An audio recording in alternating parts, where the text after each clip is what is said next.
Hi friends, welcome to PCTV. ఎవరి వాదన వారిదే.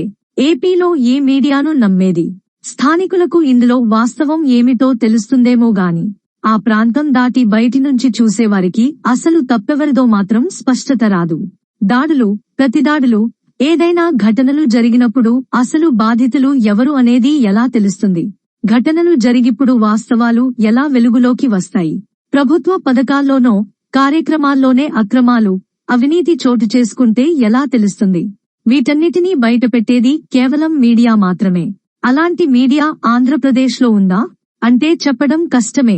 అటు 4 ఇటు 4 ఏపీలో రాజకీయాలు అంటేనే హాట్ హాట్. రెండు బలమైన పక్షాలు టీడీపీ, వైసీపీ ఢీ అంటే ఢీ అనే స్థాయిలో ఉన్నాయి. ఆర్థిక, అంగ బలం వీటి సొంతం. అదనంగా చెప్పాలంటే మీడియా బలం కూడా వైసీపీ, టీడీపీకి దండిగా ఉన్నాయి. సైద్ధాంతికగా ఆయా పార్టీల విధానాలు, పథకాలను సమర్థించే మీడియాగా వీటిని భావించాలేమో.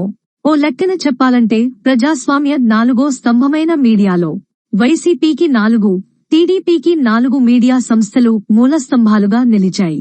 ఏం జరిగిందో తెలిసేదెలా? పోలింగ్ నాడు సోమవారం ఏపీలో పలు విధ్వంసక ఘటనలు చోటు చేసుకున్నాయి. అయితే ఇదంతా కేవలం వైసీపీ గూండాయిజం అని టీడీపీ వర్గపు మీడియా కథనాలు వేసేసింది. అంతా తూచ్. టీడీపీ గూండాలు తమవారిపై దౌర్జన్యానికి దిగారని వైసీపీ మీడియా రాసుకొచ్చింది. స్థానికులకు ఇందులో వాస్తవం ఏమిటో తెలుస్తుందేమో గాని ఆ ప్రాంతం దాటి బయటి నుంచి చూసేవారికి అసలు తప్పెవరిదో మాత్రం స్పష్టత రాదు. చివరకు ఎవరో దాడి చేశారులే అని సరిపెట్టుకునే పరిస్థితి బయటి ప్రజలది.